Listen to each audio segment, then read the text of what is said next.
तो कहानी की स्टार्टिंग होती है एक जिन नाम के लड़के से, जिसके के पीछे कुछ बुली लड़के पड़े होते हैं एंड जिन उनसे बचकर भाग रहा होता है। एंड तभी इनमें से कुछ बच्चे जिन को पकड़ लेते हैं और काफी बुरी तरीके से पीटने लग जाते हैं। हाँ तो आएगा वापस से हमारे पास खेलने, कितनी बार समझा रखा है, तू हमारे में से एक नहीं है, तुम पता नहीं कहाँ से आए हो, जा छुप जा अपनी मम्मी के पीछे जाके। एंड जिन को उनकी बात सुनकर काफी ज्यादा गुस्सा आ जाता है और वो उनसे लड़ने लग जाता है और देखते ही देखते वो सभी बच्चों को भी पीट देता है।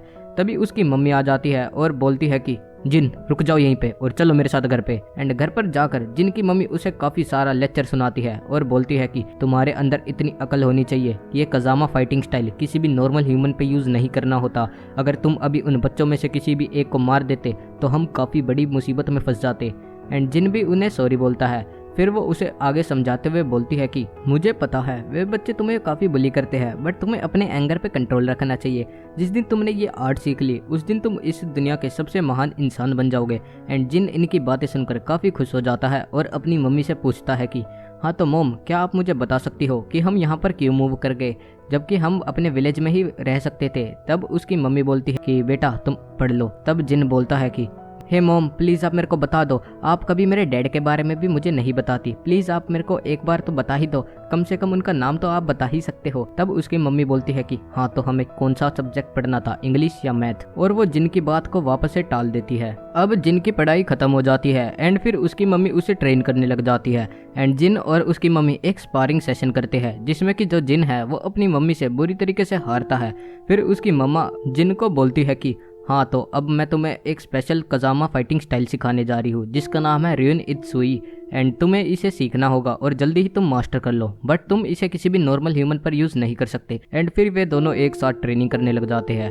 एंड वापस से एक और स्पारिंग सेशन के लिए जिन उन्हें चैलेंज करता है। एंड फिर वापस से जिन एक भी किक उन्हें कनेक्ट नहीं कर पाता। अब फिर जिन की मम्मी उसे वापस से घर के अंदर ले जाती है और खाना बनाना स्टार्ट कर देती है। फिर जिन वापस से अपने होम टाउन अफ्रीका के बारे में पूछने लग जाता है और उसकी मम्मी उसे काफ़ी सारी बातें बताती है कि वहाँ पर कैसा खाना मिलता है। और तभी इन दोनों को बाहर से कुछ चिल्लाने की आवाज़ आती है और ये दोनों जब बाहर जाकर देखते हैं तो उन्हीं बुली लड़कों में से जिन्हें जिन ने अभी अभी थोड़ी देर पहले पीटा था उनमें से एक का फादर आया हुआ होता है। एंड जिन पर काफ़ी गुस्सा करता है, तेरी इतनी हिम्मत, तूने मेरे बेटे को मारा। ये लोग पहले मेरे को परेशान करते थे अंकल, मैंने इन्हें पहले नहीं मारा। अच्छा तुम्हारी इतनी हिम्मत, तुम मेरे बेटे को मारोगे और ऊपर से ये एक्सक्यूज देते हो, मैं तुम्हें अभी बताता हूँ। हाँ आजा बुड्ढे। बेटा मैंने तुम्हें बताया था ना कि ऐसे किसी से नहीं लड़ते, प्लीज इन्हें सॉरी बोल दो। इस सॉरी से काम नहीं चलेगा, तुम्हें शायद अपने घर में एक आदमी की जरूरत है। एंड वो ऐसा कहकर अपनी एक बोतल को तोड़ देता है और जिन के ऊपर हमला करने लग जाता है। बट तभी इससे पहले जिन उसे वापस से हमला करता, जिनकी मम्मी बीच में आती है और उस बंदे को अपने एक पंच में नॉकआउट करके बोलती है कि जाओ बेटा इसे अपने घर पे ले जाओ और इनका अच्छे से ध्यान रखना। अब जिनकी मम्मी उसे वापस से घर में ले आती है और धमकाते हुए बोलती है कि तुम अभी उसके फादर के ऊपर हाथ उठाने जा रहे थे, तुम्हारे अंदर इतनी कॉमन सेंस नहीं है, किसी भी बूढ़े इंसान पर हाथ नहीं उठाते। एंड तभी उसे अचानक से एक अजीब सी प्रेजेंस फील होती है और हम बाहर देखते हैं एक काफ़ी बड़ा मॉन्स्टर इनके घर के बाहर अपीयर हुआ होता है। तब इसकी मम्मी जिनको बोलती है कि बेटा मैं अभी बाहर जा रही हूँ एंड मैं चाहती हूँ कि तुम घर से बाहर मत निकलना, बेशक कुछ भी हो जाए मैं अपने आप संभाल लूँगी। और हाँ अगर मेरे को कुछ भी हो गया तो तुम जाकर अपने ग्रैंडफादर से मिलना जिनका कि नाम है हियाची मिशिमा। एंड फिर वो ऐसा कहकर बाहर चली जाती है। अब जब जिनकी मम्मी बाहर जाती है तो वहाँ पर वो उसी मॉन्स्टर को देखकर बोलती है कि तुम यहाँ पर क्यों आए हो। एंड वो मॉन्स्टर बिना बोले जिनकी मम्मी पे एक खतरनाक सा मुक्का मारता है।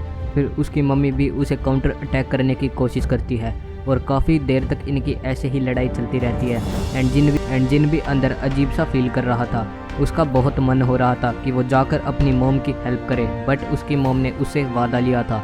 तो अब जिन हल्का सा बाहर देखता है जहाँ पर उस मॉन्स्टर ने जिन की मम्मी को उनके गले से पकड़ा हुआ था। एंड जिन अपने आप को कंट्रोल नहीं कर पाता और जल्दी से जाकर अपनी मम्मी को बचाने के लिए उस मॉन्स्टर पर हमला करता है। जिन जैसे ही उसे लात मारता है तो वो मॉन्स्टर जिन को उठाकर साइड में फेंक देता है और उसकी मॉम को साइड में फेंक के जिन की तरफ बढ़ने लग जाता है। एंड उसकी मॉम जो होती है वो ऐसा देखकर उस मॉन्स्टर पर काफ़ी ब्रूटल हमले करने लग जाती है एंड जिनको प्रोटेक्ट करने की अपनी हर एक कोशिश करती है। बट आखिर में जिनकी जो मम्मी थी वो इतनी पावरफुल नहीं थी कि वो उस मॉन्स्टर को अकेले ही मार सके। एंड उस मॉन्स्टर को हराते हराते जो जिन की मम्मी थी वो खुद ही मर गई। एंड जिन भी अभी बेहोश ही पड़ा था। उस मॉन्स्टर के सिर्फ एक ही हमले से जिन इतनी दूर जाकर बेहोश हो रखा था। एंड फिर जो जिन होता है वो खड़ा होकर देखता है तो उसे उसकी माँ कहीं भी नहीं दिखती। तो वो समझ जाता है कि उसकी मॉम ने अपने आप को सेक्रीफाइस करके जिन की जान बचाई है। अब हम जिन को देखते हैं जो कि अपने एक बिल्डिंग में जा रहा होता है एंड तभी एक बॉडीगार्ड उसे पकड़ लेता है। हाँ, तो तुम पिछले एक हफ्ते में 3 बार ट्राई कर चुके हो इस बिल्डिंग में जाने का, तो तुम्हें इस बिल्डिंग से क्या लेना देना है? यहाँ पे मेरे दादाजी रहते हैं। तुम्हारे दादाजी? ऐसा नहीं हो सकता, मुझे तो लगता है इस बिल्डिंग में तुम्हारा कोई भी नहीं रहता होगा। मेरा नाम है जिन कजामा और जो हियाची मिशिमा है वो मेरे ग्रैंडफादर है। एंड जिनकी बात सुनकर वो बॉडीगार्ड हैरान हो जाता है और फिर उसे एक खतरनाक से बूढ़े के पास लेके जाता है जिसका कि नाम होता है हियाची मिशिमा। एंड यही बंदा है जिनका ग्रैंडफादर। फिर वो उनसे पूछता है, हाँ तो तुम्हें क्या चाहिए? सर, ये एक बच्चा है जो कि पिछले एक हफ्ते से इस बिल्डिंग को इंट्रूड करने की कोशिश करे जा रहा है। मैंने इसे काफ़ी बार समझाया बट ये बार बार आपका नाम लेता है, तो इसलिए आज मैं आपके पास लाया हूँ। हाँ तो बच्चे, तुम्हें क्या दिक्कत है? सर, मेरा नाम है जिन कजामा और मेरी माँ ने मुझे आपसे मिलने भेजा है। कजामा? जुन कजामा का बेटा? अच्छा, एक काम करो, तुम यहाँ से निकलो एंड तुम यहीं पे रहो। और वो थोड़ा पीछे हटके जिन को बोलता है कि एक काम करो, तुम मेरे से लड़ो। और जिन उसकी इस बात को सुनकर काफी हैरान हो जाता है बट जिन उनसे फाइट टालने की काफी कोशिश करता है और बोलता है कि मेरे को ये सिखाया गया है कि जब तक सामने से हमला ना हो अपनी तरफ से हमें हमला नहीं करना चाहिए। और फिर जिन का ग्रैंडफादर काफी स्पीड में उसे कुछ मुक्के मारता है और बोलता है कि लो, मैंने शुरुआत कर दी, अब तुम्हारी बारी।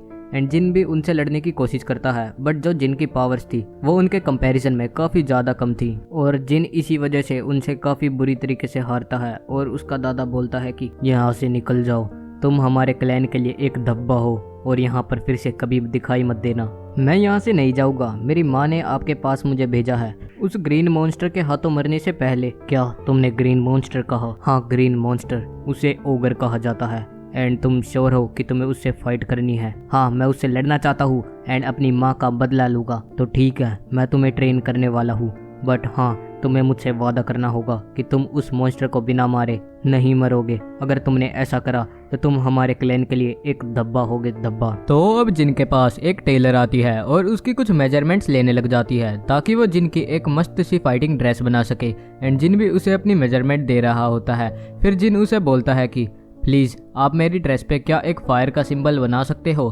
ताकि मैं अपने गोल पे फोकस रहूं और मुझे वो दिन याद रहे जिस दिन उस ओगर ने मेरी मॉम को मारा था। एंड फिर वो जो टेलर है वो उसे उसके ग्रैंडफादर के पास लेकर जाती है और सेम टू सेम रिक्वेस्ट उनके सामने रखती है।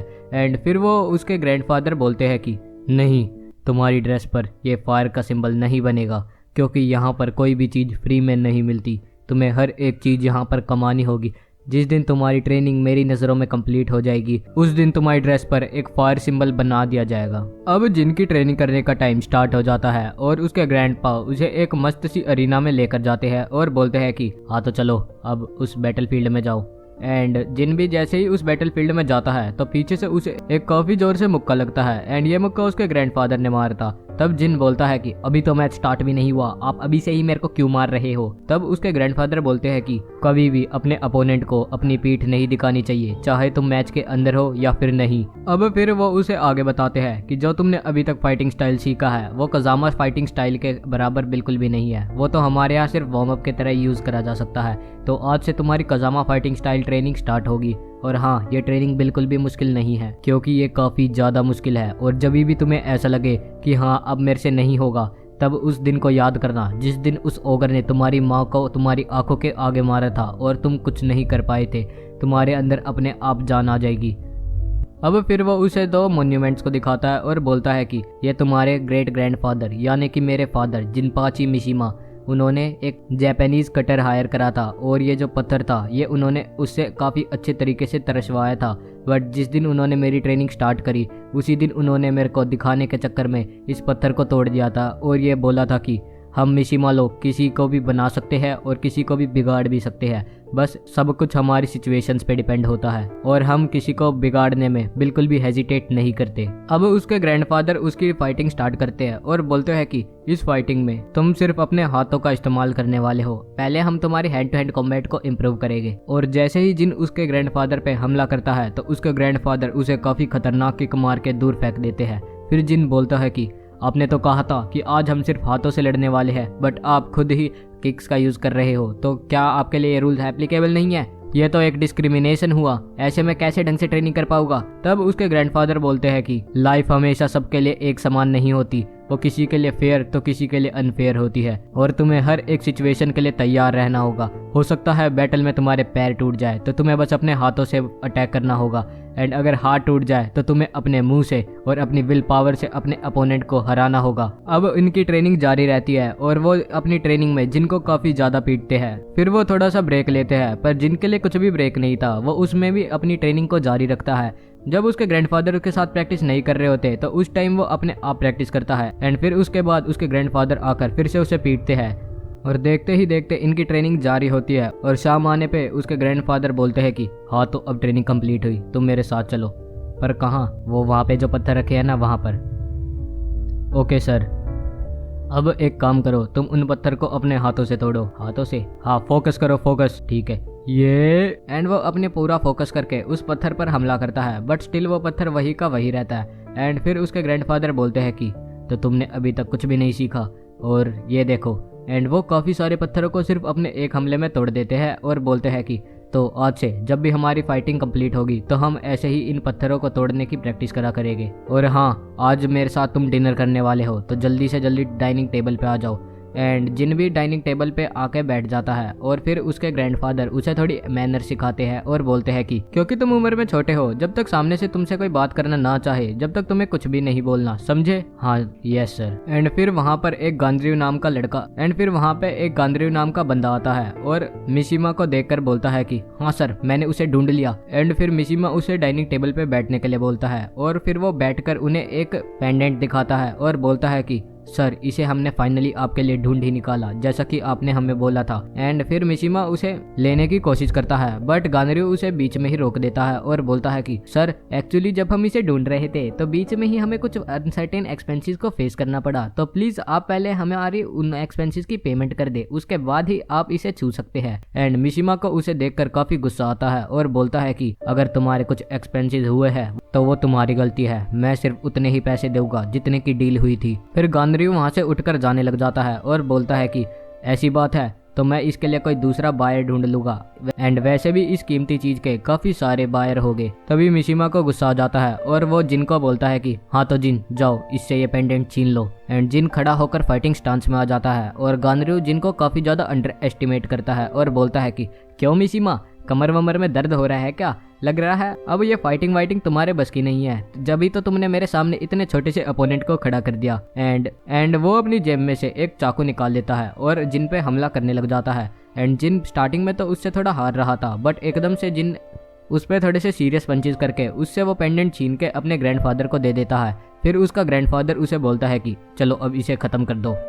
क्या मैं इसे खत्म कर दूं? क्यों, सुनाई नहीं दिया क्या? मेरे को वापस से बोलने की आदत नहीं है, इसे खत्म कर दो। ठीक है, जैसा आप बोलो।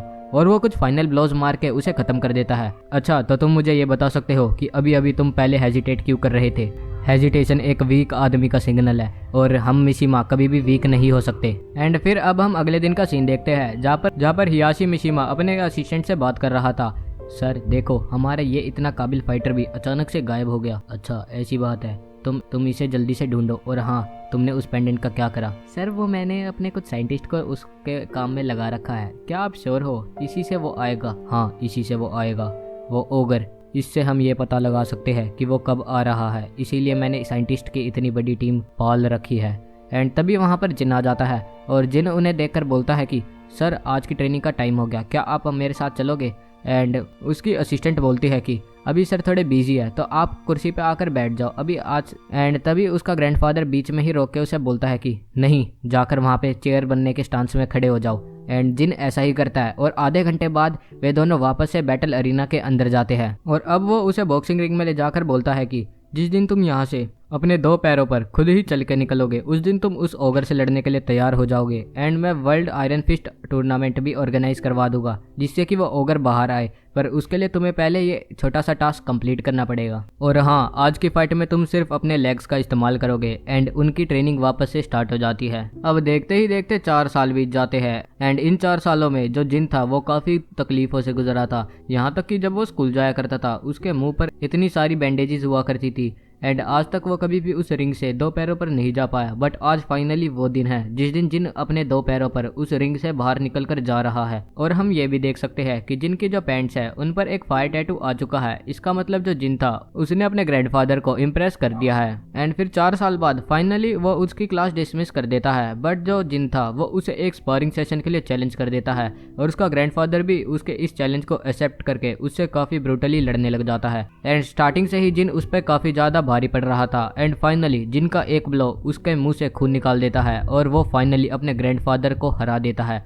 एंड फिर वो बड़े ही एटीट्यूड में उस रिंग से बाहर निकलता है और जाते हुए अपने एक दूसरे वाले मोन्यूमेंट को तोड़ देता है और वहां से चला जाता है। एंड उसके ग्रैंडफादर बोलते हैं कि Mishima world iron fist tournament organise करवाने की अब सारी तैयारी करो। और जिन उस टूर्नामेंट में हिस्सा लेने के लिए पेरू में चला जाता है, जहाँ पर एयरपोर्ट पे मिस म्यूरा उसका इंतजार कर रही होती है। एंड फिर वो उसे बोलती है कि आज से 2 दिन बाद वर्ल्ड आयरन फिस्ट टूर्नामेंट है। एंड फिर जिन उससे अपने ग्रैंडफादर के बारे में पूछता है, बट वो बोलती है कि तुम्हें सभी लोगों को ये बताने की जरूरत नहीं है कि तुम मिस्टर मिशिमा से रिलेटेड हो। अगर तुमने ऐसा करा तो तुम सारे बंदों के टारगेट बन जाओगे। अब तभी हम जिन के पीछे एक और बंदे को देखते हैं और वो बंदा बोल रहा होता है, अरे यार मैंने अपनी पूरी इस ट्रिप की ऐश तैसी कर ली, मेरे को किस बेवकूफ़ के साथ बिठा रखा था। एंड ये यहाँ पर जिन की बात कर रहा था। एंड जिन और उसमें थोड़ी दुश्मनी स्टार्ट हो जाती है। तभी मिस म्यूरा उन्हें रोकती है और उन्हें सारे फाइटर से इंट्रोड्यूस करवा देती है। अब इन सारे फाइटर्स को Mishima iron fist tournament वाली बैटलफील्ड के दर्शन करवाने के लेके जाती है।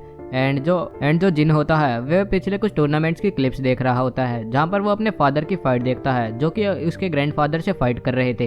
एंड इसके साइड वाला होवैंग नाम का ये बंदा बोलता है कि हाँ मुझे पता है इस फाइट की तुम्हें एंड देखनी है, बट जो मिशिमा ग्रुप है उसने इसे काफी सालों पहले टेकन डाउन करवा दिया था। एंड अब ये तुम्हें कहीं नहीं मिलेगी क्योंकि वो जो एंड फाइट थी वो काफी ज्यादा ब्रूटल थी। एंड हाँ तुम्हें ये सामने वाले फियोनिक्स वाले बंदे से काफी संभल कर रहना पड़ेगा क्योंकि इसने पिछली बार काजुया मिशिमा को काफी अच्छा काउंटर करा था। बट जो जिन होता है वो अपने फादर के बारे में उस फियोनिक्स से पूछने लग जाता है। बट वो असिस्टेंट बोलती है कि फाइटर्स प्लीज आप अपनी फाइट पे ध्यान दे। एंड वो जो आप काजुया की बात कर रहे हैं वो कुछ सालों पहले आयरन फिस्ट टूर्नामेंट में मर गए थे, उसे हमारे हियाशी मिशिमा ने मार दिया था। एंड फिर वो फाइनली उन्हें उनकी डेस्टिनेशन पर ले जाती है, आयरन फिस्ट टूर्नामेंट वाली जगह पर। एंड सारे फाइटर्स एक दूसरे के आमने सामने होते हैं। एंड फिर जब इनके जाने का टाइम हो जाता है तो जिन मिस म्यूरा के पास जाता है और बोलता है कि मिस म्यूरा मुझे अपने ग्रैंडफादर से बात करनी है। एंड वो उसे बताती है कि उसके ग्रैंडफादर कहाँ मिलेंगे। एंड जिन उनके पास जाता है और बोलता है कि तो यहाँ पर सारा काम होगा है ना? हाँ होना तो चाहिए,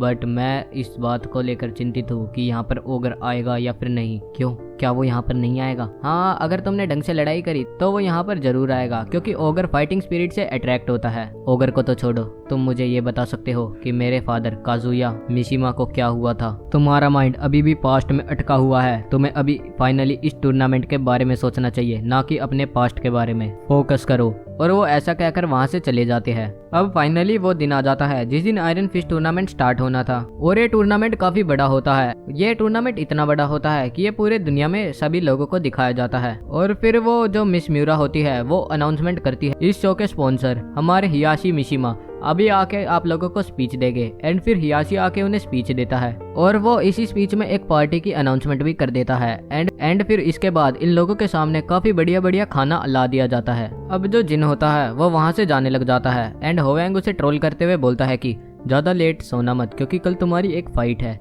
एंड जिन वहां से चला जाता है। एंड तभी उसके बीच में एक बूढ़ा फाइटर आता है और बोलता है कि मुझे पता है तुम्हें खुद हियाशी से ट्रेनिंग मिली है। हाँ मिली है, तो तुम क्या कर लोगे? अच्छा तो तुम अभी उसके नए गोल्डन बॉय हो। और वो ऐसा बोलते ही जिन पर हमला कर देता है। एंड जिन इजीली उसके हमले को डॉज करता है और वहां से चला जाता है। और ये पूरा इंसिडेंट हियाशी अपने सीसीटीवी कैमरा से देख रहा होता है। एंड फिर वो मिस म्यूरा को अपने पास बुलाता है और बोलता है कि मेक श्योर कि ये जो फाइटर है ये कल जिन से इसका पहला मैच हो। एंड फिर जिन एक लड़की का पीछा करता है जिसका कि नाम होता है नीना। एंड फिर वो जो नीना होती है वो भी उससे फाइट के लिए तैयार होती है। बट जिन बोलता है कि मैं यहाँ पर फाइट करने नहीं आया, मैं बस तुमसे उस कार वाली बात के बारे में पूछने आया। क्या तुम्हें काजुया मिशिमा के बारे में पता है?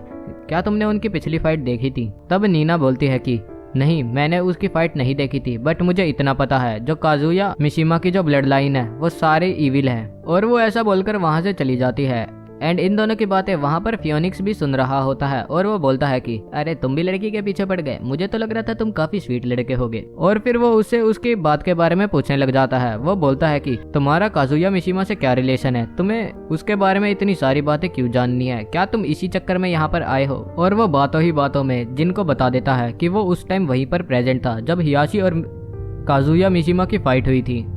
और वो इसके साथ ही बताता है कि उस फाइट में काजुया मिशिमा हियाशी मिशिमा से जीत गया था। काजुया ने पहले आयरन फिस्ट टूर्नामेंट में हियाशी को हरा दिया था और उसे खाई से नीचे फेंक दिया था, बट अगले ही टूर्नामेंट में हियाशी वापस से आया एंड इस बार उसने काजुया को काफी बुरी तरीके से पीटा एंड लास्ट में उसकी जान ले ली।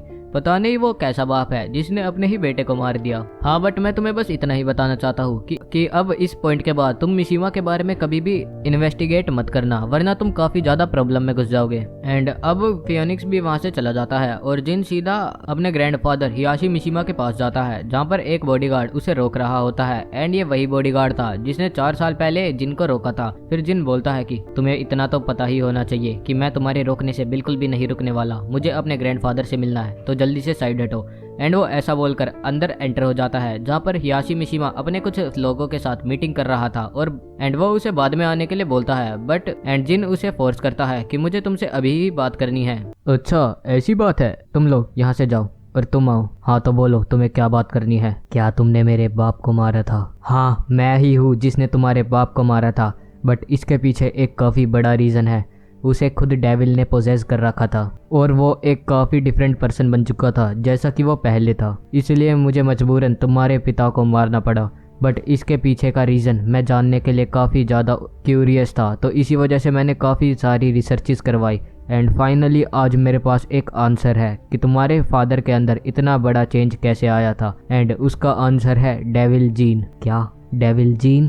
डेविल जीन, हाँ डेविल जीन। एंड इस डेविल जीन की वजह से ही उसे काफ़ी सारी पावर्स मिली थी। काजुया बचपन से ही काफ़ी शैतान था और उसके अंदर वो सारे लक्षण थे कि वो एक डेविल बन सके, बट मेरे लिए उसकी नफरत ने उसके अंदर डेविल जीन को अवेकन कर लिया। मेरी माँ ने इस बारे में मुझसे कभी नहीं बात करी। हाँ मुझे भी अभी इस बात के बारे में रिसेंटली पता चला है एंड मैं अभी इस बात का कारण ढूंढने की कोशिश कर रहा हूँ, क्योंकि ये डेविल जीन मेरे पास तो बिल्कुल भी नहीं था, तो ये अचानक से उसके अंदर अवोकन कैसे हो गया। हाँ तो आपको क्या पता चला? वो डेविल जीन जिससे कि उसकी फाइटिंग पावर्स इनहेंस हुई थी वो सिमिलर है ओगर की पावर से, और प्रोबेबली मैंने सेम टू सेम चीज़ तुम्हारे अंदर भी नोटिस करी है। क्या मेरे अंदर? पर ऐसा नहीं हो सकता, तुम इतने दावे के साथ कैसे कह सकते हो? क्योंकि वो जो डेविल जीन है वो फाइटिंग पावर से अट्रैक्ट होता है एंड मेरे हिसाब से इतने सालों की रिसर्च के बाद वो फाइटिंग जीन खुद तुम्हें ओगर देता है। और तुम ऐसा कैसे कह सकते हो कि मेरे पास भी same to same devil gene है? क्योंकि उस रात जिस दिन तुम्हारे घर पे ओगर आया था उसने तुम्हारे अंदर एक पोटेंशियल फाइटर को देखा होगा, इसलिए वो वहां से चला गया अपना डेविल जीन तुम्हारे अंदर छोड़कर। क्या तुम्हारी उस रात से पहले कभी फाइट हुई थी? हाँ मैंने कुछ बल्ली लड़कों को पीटा था। अच्छा तो अब तुम्हें समझ में आ गया कि उस रात ओगर का हमला क्यों हुआ था। हाँ इसका मतलब है मेरी माँ की जान ओगर ने नहीं मैंने ली है, मेरे कारण ही मेरी माँ की मौत हुई। अभी ये बात डिप्रेस होने की नहीं है, तुम्हें अब अपनी फाइटिंग पे ध्यान देना चाहिए ताकि तुम उस ओगर को अट्रैक्ट कर सको और उसे कन्फ्रंट करके मार सको और अपनी माँ का बदला ले सको। और हिसाशी ऐसा बोलकर वहाँ से चला जाता है और बाकी सारे फाइटर्स भी कल की फाइट के लिए तैयार हुए होते हैं। एंड हियाशी अपनी असिस्टेंट के पास जाता है और उससे बात करता है कि कैसे वो इस टूर्नामेंट के दौरान ओगर को पकड़ लेंगे और उसकी सारी पावर्स के बारे में सारी चीज़ जान लेंगे, बेशक जिन उसे हरा पाए या फिर नहीं। और इस काम के लिए उन लोगों ने एक स्पेशल सेल भी बनाया था जो कि ओगर की सारी पावर्स को न्यूट्रलाइज कर सके। अब हम नेक्स्ट दिन का सीन देखते हैं जहाँ पर अब फाइनली इन लोगों के बीच में फाइट होने वाली थी एंड जिन भी एक शांत सी जगह पर जाकर अपना हेड क्लियर कर रहा होता है। तभी वहाँ पर शोयू नाम की एक लड़की आती है और जिन को बोलती है कि हाँ तो मेरे हीरो, तुम्हें पता है कि तुम किसके सामने खड़े हो? Queen of the iron fist के। एंड तुम यहाँ पर क्या कर रहे हो? अभी तुम्हारा मैच स्टार्ट होने वाला है। हाँ शायू, वो तो मैं बस अपना हेड क्लियर कर रहा था ताकि फाइट में मेरे को ज्यादा एफिशिएंसी मिले। हाँ तुम यहाँ पे अपना हेड क्लियर कर रहे हो और वहाँ पे तुम्हारा फाइटर वार्म अप कर रहा है, वो एक कुंफू मास्टर है। एंड जिनको वो बुढ़ा याद आता है कि कल रात कैसे उसने चलते चलते ही उस पर हमला कर दिया था, और वो भी एक कुंफू मास्टर ही है जिसका कि नाम होता है लेरॉय स्मिथ। और अब थोड़ी देर बाद ये दोनों फाइटर्स एक दूसरे के आगे रिंग में आकर खड़े हो जाते हैं एंड रेफरी इनका मैच स्टार्ट करने का इशारा दे देता है। और मैच स्टार्ट होते ही लिरोय जिनको काफी ज्यादा बुरा पीटने लग जाता है, वो जिनकी काफी बुरी हालत कर देता है। एंड तभी जिनको अपनी माँ की याद आती है कि कैसे वो ओगर के सामने कितनी बुरी तरीके से हारी थी एंड इसकी कीमत उन्हें अपनी जान देकर चुकानी पड़ी थी। एंड जिन में काफी ज्यादा गुस्सा आ जाता है और फिर वो लिरोय को हवा में उड़ाकर काफी सारे मुक्के मार देता है। एंड लिरोय काफी ज्यादा बुरी हालत में हो जाता है, बट वो बोलता है कि हियाशी को इस बात की कीमत चुकानी पड़ेगी। एंड वो खड़ा होके वापस से जिन की तरफ बढ़ता है और काफ़ी सारे सीरियस पंचेस जिन पर मारने लग जाता है। एंड जिन भी उस पंचेस को अपने किक से काउंटर करता है और फिर लिरोय जमीन पर बैठ जाता है। एंड जिन बोलता है कि अब चुपचाप जमीन पर ही पड़े रहो क्योंकि तुम ये मैच हार चुके हो। नहीं, मैं अपना एक मैच कभी भी नहीं हारूंगा, ये लो।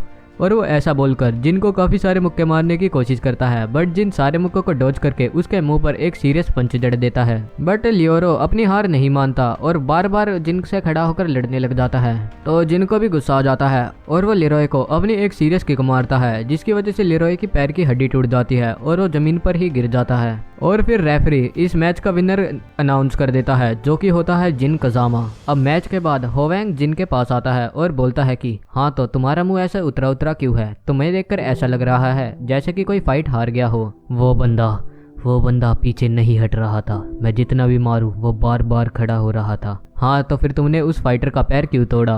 वो अपने पर्सनल रीजंस को फाइट के बीच में शो कर रहा था और मेरे पास और कोई चॉइस नहीं थी। हाँ, थी तुम्हारे पास और कोई चॉइस, बट तुमने चूज करा कि तुम उसका पैर तोड़ दो। हाँ, वो जहाँ पर तुम्हें दर्द दे हमें भी वहीं पर उन्हें दर्द देना चाहिए। तो हियाशी ने तुम्हें काफी सारी चीजें सिखाई है एंड तुम अभी उसके छोटे रूप लग रहे हो, बट मैं तुम्हें बताना चाहता हूँ यहाँ पर जितने भी फाइटर्स हैं उन सब के ही कुछ ऐसे ही रीजंस है, बट फिर भी ये इन रीजंस को फाइट के बीच नहीं लाते एंड अपने अपोनेंट की रिस्पेक्ट करके फाइट करते हैं। बट आज तुमने उसका पैर तोड़कर अच्छा नहीं करा। और फिर अगली फाइट की अनाउंसमेंट होती है, जो कि होती है शायोयू और नीना के बीच में। और हम इन सब की फाइट नहीं देखते, हम डायरेक्ट इनके विनर्स को देखते हैं। तो एक विनर होती है जूलिया नाम की लड़की, दूसरी विनर होती है एना विलियम्स, तीसरा विनर होता है किंग नाम का ये बंदा, और फिर फाइनली शायो और नीना की फाइट होती है। अब जिन शायो को नीना के बारे में वार्न करता है और बताता है ये एक हायर्ड किलर है एंड तुम्हें इसे संभल कर रहना चाहिए। और फिर शायो नीना को देखकर बोलती है कि ये लड़की ये तो एक काफी सीरियस लड़की लग रही है, मेरे को ये किलर किसी एंगल से नहीं लग रही।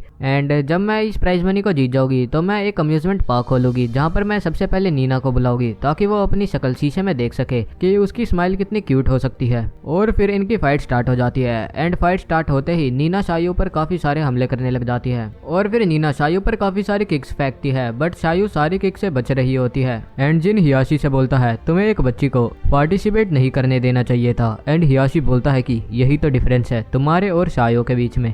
शायो अपने अपोनेंट से लड़ते लड़ते एक काफी अच्छी स्ट्रेटेजी बनाती है जिसके कारण वो हमेशा हर एक मैच आज तक जीती है और आज के इस मैच में भी वो यही कर रही है। वो नीना को ज्यादा से ज्यादा इधर उधर दौड़ा रही है ताकि वो नीना को जल्दी थका सके। एंड फिर शायो काफी ऊपर जाकर एक काफी खतरनाक किक नीना के ऊपर मारती है, बट नीना उसे ब्लॉक कर लेती है और फिर नीना उसे काफी सीरियस लड़ने लग जाती है और उसके दोनों हाथ पकड़ लेती है। बट शायो अपना दिमाग दौड़ाती है और उसकी टांगों पर अपनी लात मारती है और उसे दो मुक्के सीधा पेट में डायरेक्ट हिट कर देती है और जल्दी से जंप मारकर उसके कंधे पर चढ़ जाती है और एक फाइनल कराटे चॉप से उसका गेम फिनिश कर देती है। एंड और फाइनली शायो नीना से जीत जाती है और आज के जितने भी मैचेस होते हैं सारे फिनिश हो जाते हैं। तो आज भी इन मैचेस के बीच में ओगर नहीं आया था, तो क्या लग रहा है आप लोगों को कि ओगर जिनसे लड़ने आएगा या फिर नहीं आएगा? अपना अपना आंसर कमेंट बॉक्स में लिख देना और अगर वीडियो पसंद आ गई हो तो इसे लाइक कर देना और अपने दोस्तों के साथ आप इस वीडियो को शेयर भी कर सकते हो। एंड चैनल पे नए हो तो चैनल को भी सब्सक्राइब कर देना। मिलते हैं इसके नेक्स्ट पार्ट में।